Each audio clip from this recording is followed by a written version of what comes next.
It was me coming to terms with we will never know what it's like to be those people or be in those relationships because we're not in that relationship with those people, because what you see with your eyes is a small part of a relationship, of a real one at least. And this first poem is about that. It's about turning off the lights and trying to see with your heart. It's called Hourglass. Thank you for listening.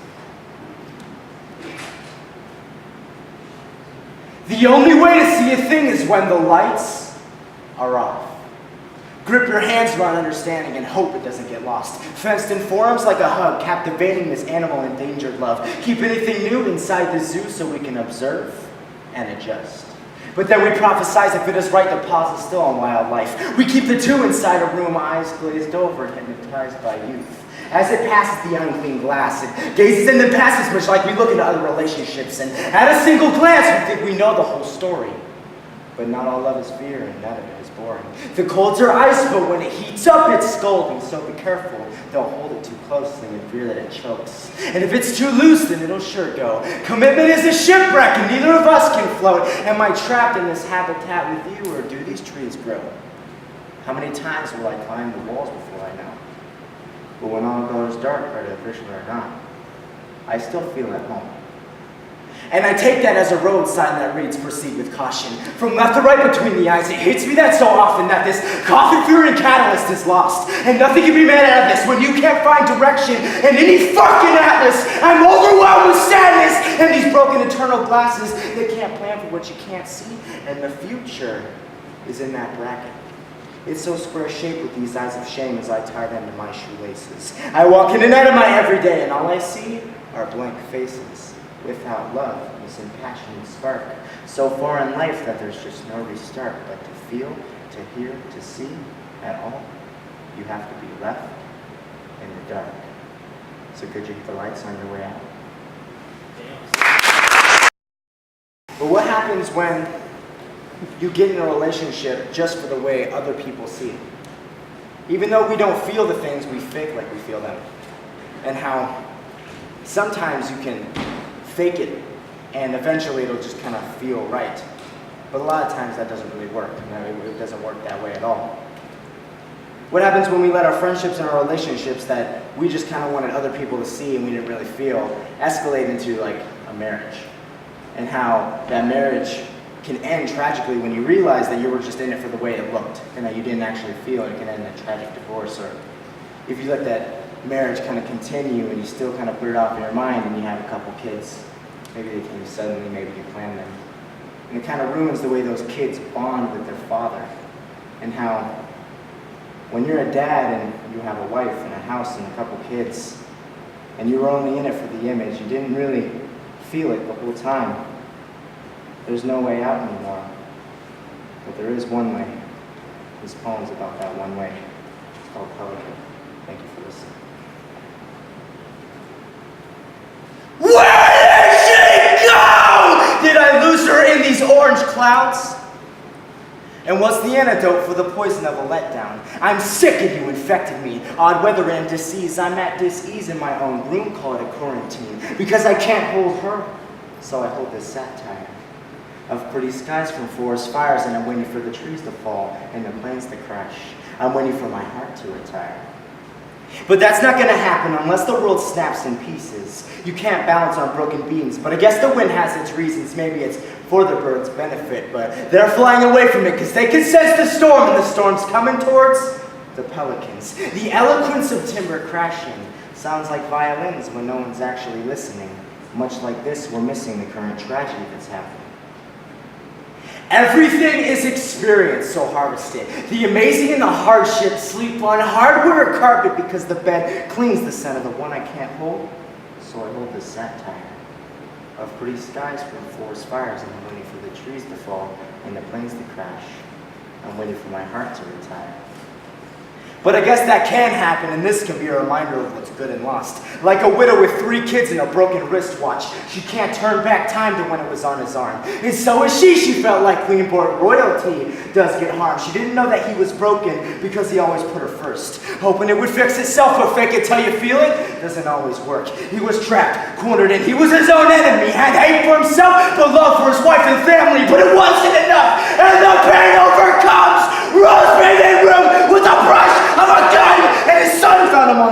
mess of the storm. It was a picture of deception in the frame of the door, and they can't hold him no more, so they hold a satire of pretty skies from forest fires, and they're waiting for the trees to fall and the planes to crash. They're waiting for their pain to retire. So, they're throwing money around. I wish I could throw money during all my sets. I try to money all the time. Anyway,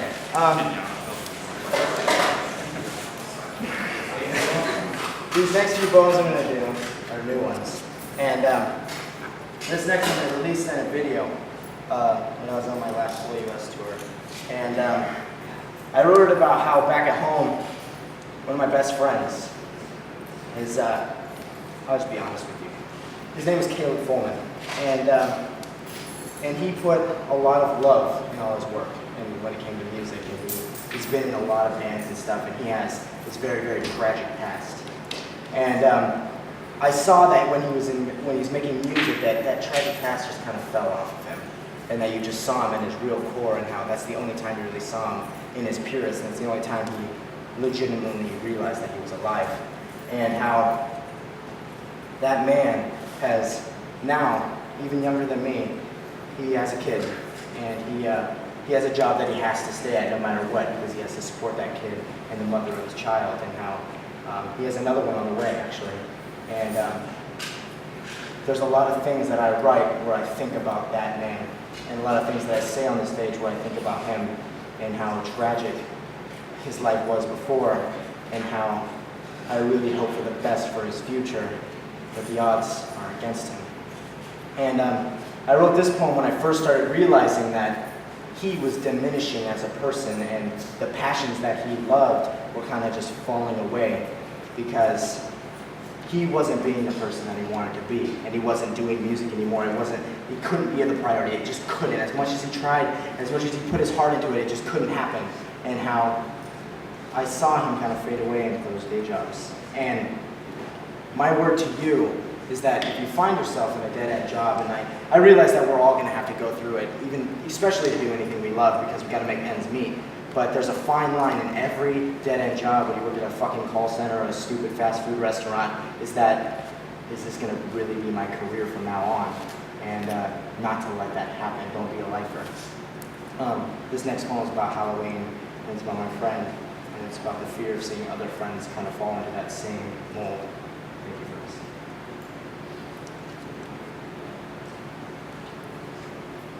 If I'm in a room with you, that means I choose to be. And lately I've grown more fond of this sharing. Yet occasionally I'm quieter because the bravery in the fight was self-taught, and I'm still teaching myself how to make everything I want appear. Out of thin air, and you can stare at me if you will, as I shake off the chills with these filled winter coats. You have to live the life you chose, because if you don't, you're living half a life. No better than the ghost, and you don't have to die to pass away. I've seen it in eyes in the face, under the mask that you create. As your features dissipate, I beg for them to come back. Please come back and collect your skin. The longer you wait, the harder it is. You're stronger than this kid. See, we build these lives around finances. Say we'll get out and take our chances, but before we know it, love, and time passes in the vessel of youth while our feet were planted, but our minds were spinning. It was the windmills of the willing, conducting energy that came so easy, but we wasted working blindly, living shyly, becoming the ghost that walks beside me, and we took that on by choice, meaning this is something we can avoid. And I haven't been a phantom since I was a boy. But every day is Halloween when you're not the same underneath a mask or 2 holes cut into a sheet. Bolts sticking out your neck, you're a man-made machine. And I can see the fall breath through the fangs in your teeth.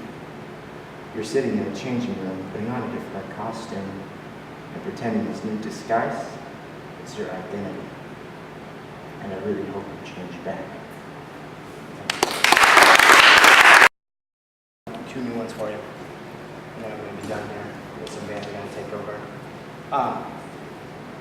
Have you ever fallen asleep on your arm or had your leg hang like a certain way off like a chair, and kind of like started falling asleep, and you had that sandy feeling like in your limb? And so like in order to get your arm or your leg to kind of feel the way it normally does, you kind of do a bunch of stupid shit in order to get it to work because you just don't really know what exactly you have to do. This next poem is about how I wrote that, about feeling that inside. How I had just this numb feeling of that I don't know who I was before this, and I don't know who I'm going to be, and I just don't give a shit at all. And I wrote this poem about how spoken word was one of those stupid things I did to try to get my arm to work. And most of the time it does work. And I wrote this poem about back then, but I wrote it very recently. It's called Hourglass. Don't waste any time.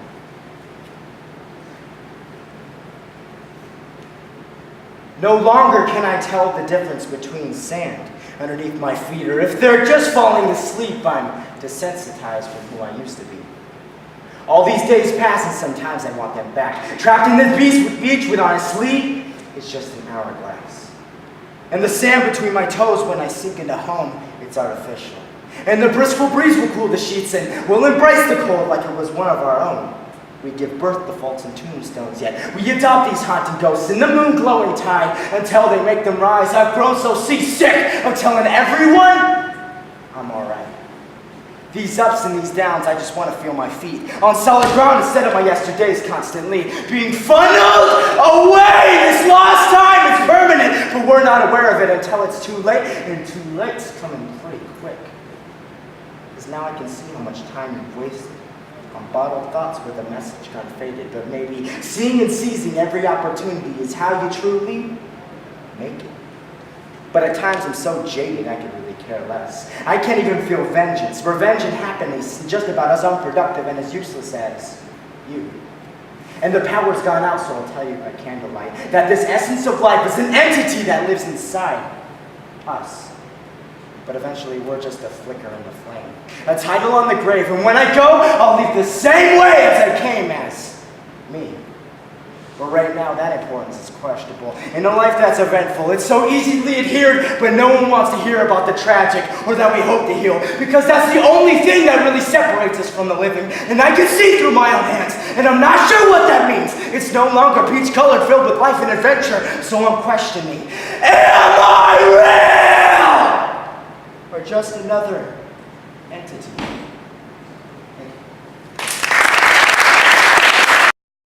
My life, knowing that the most important part of it is death. How we go out, the fact that we do go out, and how we deal with the fact that we will all die. And how every single personality type and every single person has a different way of dealing with that fact. This next poem is a very new one. It's called Campfire. It's about how we all deal with it, and how I choose to face it straight. Thank you for listening.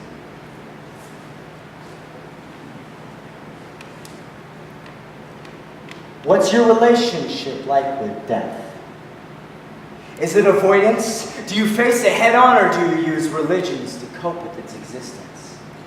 Have you ever chased it, begged for it to grab your ankles? Have you ever said that not meant for just for the shock value? Does it make you uncomfortable to talk about the inevitable? Your palms clam up when I say that we have no control. And the only way we do is by our own hand. But only a weak man can understand that feeling. The strong-minded knows that this life, it's fleeting. And the fool claims he wants to live forever. And I promise you that you'll just never be happy. It's the difference between going camping and being homeless. This vacation and unemployment. What we love more than leaving is knowing that it's just a moment. And that it'll be there when we return, the same way as we left. It's so bittersweet to leave and come back without a safety net, but we will fail and we will fall, and that's better than doing nothing at all. But at the same time, my actions have me looking down off a cliffside with my life in my own hands, but my palms are empty. My fingertips are cold and I'm faced with the enemy. So I told him about my thoughts with death, how it had a familiar smell, like campfire on a getaway beach. And I saw his eyes in the embers, and this hell, it's been creeping up on me. So you can say it was expected. The trap it was perfected. I said, I know you're planning on getting rid of me, and I'm not going to do a single thing to intercept it. So how about you just hit me with your wrath, man? What the fuck are you waiting for? I'm not going to fear something I can't prevent, or at least I won't anymore. I've always wanted a casket completely my own. I'm the only body here, but I know I'm not alone. I'm face to face with you, death. So I ask you, What's your relationship like with life? Is it gracious? Do you give us this time as a vacation from dirt? Is there a basis or a time limit that we have left on this earth? And ever since I was a kid, I've always wanted to ask this. When it happens, is it going to hurt? Thank you, everybody.